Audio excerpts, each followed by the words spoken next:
Hello friends, आज हम आपके लिए लाए हैं एक इंडोनेशियन मूवी का नाम है May the Devil Take You. Movie start होती है एक बड़े से बंगले से, जहां लेस्माना एक प्रिस्टेस को लेकर आया था।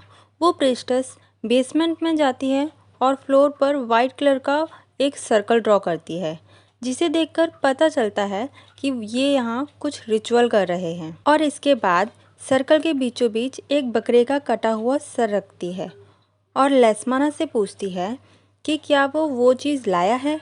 तब लेस्माना उसे किसी के कटे हुए बाल और एक कैश की पूरी गड्डी देता है। अब वो प्रीस्टस बालों को स्मेल करके निगल जाती है और फिर अपने सर से कुछ बाल निकालकर लेस्माना को खिलाती है और लेस्माना के दिए हुए कैश को जला देती है और उसके हाथ में एक कट लगाती है, जिससे ब्लड सर्कल में गिरता है और अगले ही पल वो प्रीस्टस और बकरे का सर हवा में उड़ने लगता है और लेस्माना अपने घुटनों पे आकर उससे कहता है कि I am your servant now. और ऐसा बोलते ही बेसमेंट में बहुत सारा कैश यानी नोटों की बारिश होने लगती है। लेस्माना सारे पैसों को एक बैग में भरने लगता है और प्रीस्टेस उससे कहती है वो घर जा सकता है, जहाँ और भी कैश उसका इंतजार कर रहा है, लेकिन उसको अपना प्रॉमिस याद रखना होगा।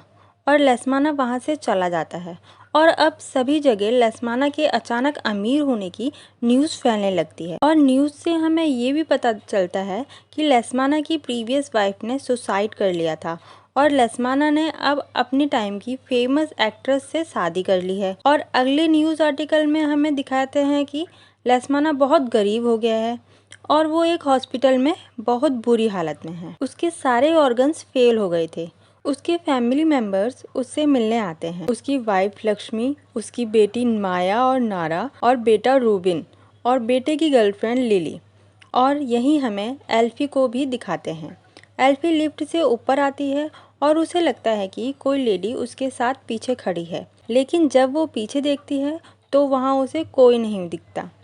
एल्फी लेस्माना से मिलती है और वो भी उसकी ही बेटी थी। जब एल्फी लेस्माना से बात कर रही थी तो अचानक लाइट चली जाती है और उसे एक औरत का भूत अपनी ओर आते हुए दिखता है। और जब एल्फी लेस्माना की तरफ दोबारा देखती है तब उसे लेस्माना की जगह वही भूत वहाँ दिखाई देता है और अब लाइट आ जाती है और लेस्माना अचानक उठकर एल्फी पर अटैक कर देता है। रूम की आवाजों से और बाकी के सभी लोग अंदर आ जाते हैं। लेस्माना को एल्फी से अलग करवाने लगते हैं और इसी बीच लेस्माना रूबिन की गर्लफ्रेंड लिली पर गिर जाता है और उसके फेस में खून की उल्टी करने लगता है। अब एल्फी के घर में उसे एक सपना आता है जो उसी दिन का था जब उसकी माँ बालकनी से जंप कर गई, जिससे वो उठ जाती है। फिर वो अपनी और अपनी माँ की कुछ पिक्चर्स देखने लगती है, जिसमें वही बंगला था जो हमें मूवी की स्टार्टिंग में दिखाते हैं। तब एल्फी को उनके पीछे एक की मिलती है, जिसे लेकर वो उसी बंगले में पहुंच जाती है,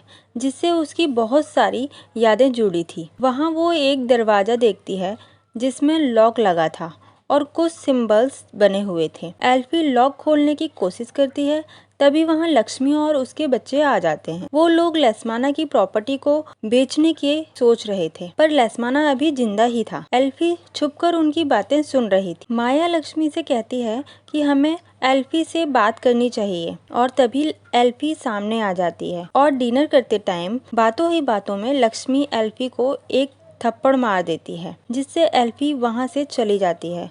रूबिन एल्फी के पीछे जाता है और उसे समझाता है और फिर सब घर में कुछ डॉक्यूमेंट ढूंढने लगते हैं। माया और रूबिन लॉक दरवाजे को खोलने की कोशिश करते हैं और एल्फी के पास जो की थी उससे ऊपर का डोर ओपन होता है। इस रूम में ब्लैक मैजिक से रिलेटेड बहुत सारा सामान था। एल्फी को अपनी एक पिक्चर भी मिलती है, जिसे देखकर उसे कुछ समझ नहीं आ रहा था और रूबिन और माया फाइनली उस दरवाजे को खोल देते हैं, जिससे एक तरह की हवा निकलती हुई दिखाई देती है। उधर लेस्माना के मुंह से कुछ बाल निकलते हुए दिखाई देते हैं, जो उसके पूरे मुंह में जकड़ जाते हैं और इससे लेस्माना मर जाता है। और अब लक्ष्मी और माया उसी डोर के आगे खड़े हुए थे जो कि बेसमेंट में ओपन होता है। लक्ष्मी रूबिन को नीचे जाके देखकर आने के लिए बोलती है। एल्फी वहां आकर उसे रोक लेती है और तभी नारा लक्ष्मी के पैरों की ओर इशारा करती है और हमें दिखाते हैं कि उसके पैरों को किसी डीमन ने पकड़ा है। वो डीमन उसे बेसमेंट में खींचने लगते हैं और रूबिन और एल्फी की बहुत कोशिश के बाद भी वो उसे बेसमेंट में ले जाता है। माया बहुत डर जाती है और बेसमेंट में जाने लगती है और अचानक से लक्ष्मी बेसमेंट से निकलकर माया पर अटैक करती है और उसकी आंखें पूरी ब्लैक होती हैं, यानी वो पजेस हो गई थी। लक्ष्मी माया के हाथ को काटने लगती है और उसे बचाने के लिए एल्फी लक्ष्मी के सर पर हैमर से अटैक कर देती है, जिससे लक्ष्मी मर जाती है। पर क्योंकि लक्ष्मी पजेस थी, वो दोबारा उठकर You will have to pay the price of destiny with your soul, यानी तुम्हें अपनी किस्मत की कीमत अपनी आत्मा से चुकानी पड़ेगी। और फिर वो डीमन जंगल में भाग जाती है।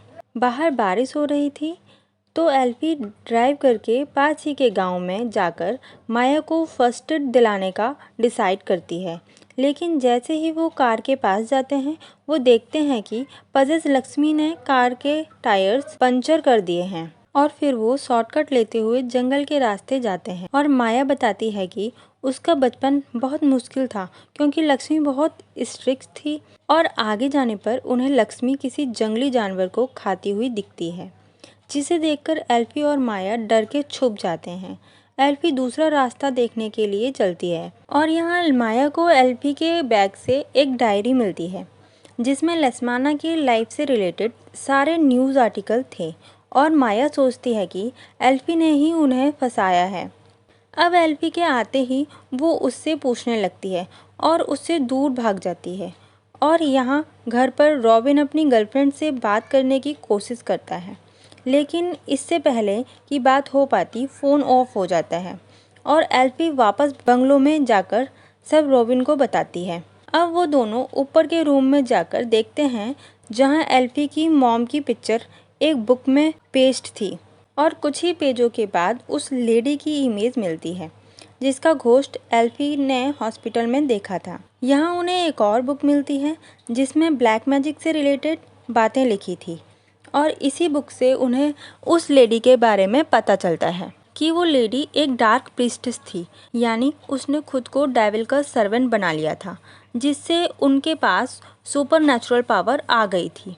और रूबिन को समझ नहीं आ रहा था कि ब्लैक मैजिक से लक्ष्मणा का क्या रिलेशन था। तो एल्फी उसे बताती है कि लक्ष्मणा के पास अचानक से बहुत सारी दौलत आ गई थी और किसी को भी उस पैसों का सोर्स नहीं पता था, जिसका मतलब ये है कि वो जरूर कुछ गलत कर रहा था, मे बी ब्लैक मैजिक। पर अभी भी उन्हें ये समझ नहीं आ रहा था कि वो डार्क प्रीस्टेस उन्हें क्यों परेशान कर रही थी। और उधर जंगल में माया को अचानक लक्ष्मी दिखती है, जिसके बुलाने पे माया उसके पास चली जाती है और अचानक वो डरावनी आवाज़ें निकालने लगती है, जिससे माया बहुत डर जाती है और उसे जान से मार देती है। और अब नारा को अपने क्लोजेट से कुछ आवाज़ें सुनाई देती हैं, पर क्लोजेट ओपन करने पर उसे वहाँ कुछ नहीं मिलता। और जैसे ही वो अपने बेड पर वापस आती है, बेड ज़ोर ज़ोर से हिलने लगता है और नारा के चिल्लाने से एल्फी और रूबिन उसके रूम में आते हैं और वो देखते हैं कि वही प्रीस्टेस का घोस्ट उसके बेड के नीचे है।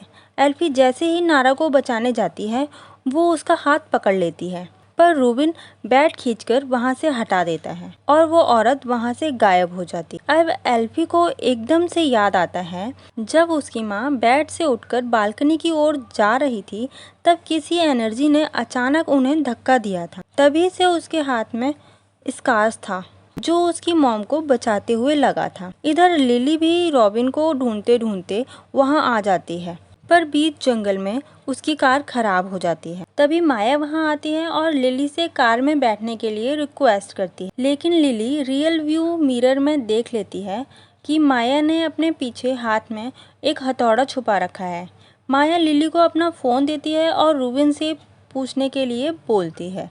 जैसे ही लिली उसका फ़ोन लेकर फ़ोन में देखने लगती है, माया उस पर अटैक कर देती है और लिली मर जाती है। माया अपने घर पहुंचती है जहां उसे कुछ आवाज़ें सुनाई देती हैं और वो आवाज़ों का पीछा करते करते बेसमेंट में पहुंच जाती है, जहां हमें मूवी की स्टार्टिंग सीन वाला सर्कल दिखाया जाता है, जहां कुछ डॉल्स रखी हुई थी जो कि लक्ष्मणा की फैमिली लग रही थी। माया के पीछे वही औरत आती है और वो उससे बोलती है, मैं तुम्हारी माँ हूँ और तुम वही करोगी जो मैं तुमसे कहूँगी। और बाहर एल्फी को भी अपनी मॉम पियानो प्ले करती हुई दिखती है, पर तभी एल्फी को रियलाइज़ होता है वो उसकी मदर नहीं है और वो चिल्लाने लगती है, जिससे वो डीमन अपना चेहरा नोचने लगती है और अपने असली रूप में आ जाती है। एल्फी रूबिन से बोलती है हमें जल्दी से जल्दी यहाँ से निकलना है। वो देखती है कि नारा और उसका हाथ धीरे धीरे रेड हो रहा है, यानी अगला नंबर उनका था। और माया हंसते हुए कहती है कि वो तुम्हें जाने नहीं देगी।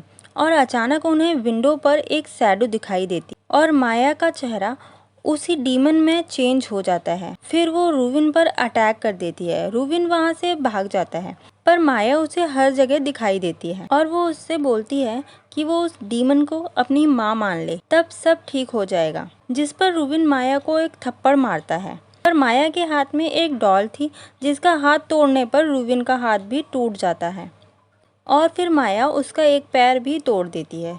रूबिन नारा और एल्फी को वहाँ से भागने को बोलता है और अब माया उस डॉल का सर भी बॉडी से अलग कर देती है और रूबिन के साथ भी बिल्कुल ऐसा ही होता है।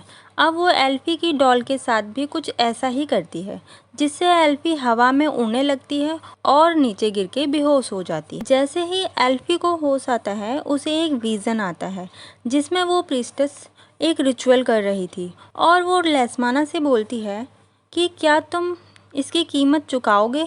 और लेस्माना उसे एल्फी के बालों की जगह किसी और के बाल देता है एल्फी को बचाने के लिए और उस प्रीस्टेस को मार देता है। पर मरने से पहले वो प्रीस्टेस लेस्माना के बाल नोचकर निगल जाती है और कहती है मैं मरने के बाद भी तुम्हें नहीं छोड़ूंगी। और लेस्माना उसे वहीं दफन कर देता है और इसी वजह से वो प्रीस्टेस पूरी फैमिली को परेशान कर रही थी। और अब माया एल्फी की डॉल लेकर आती है और उसे टॉर्चर करने लगती है।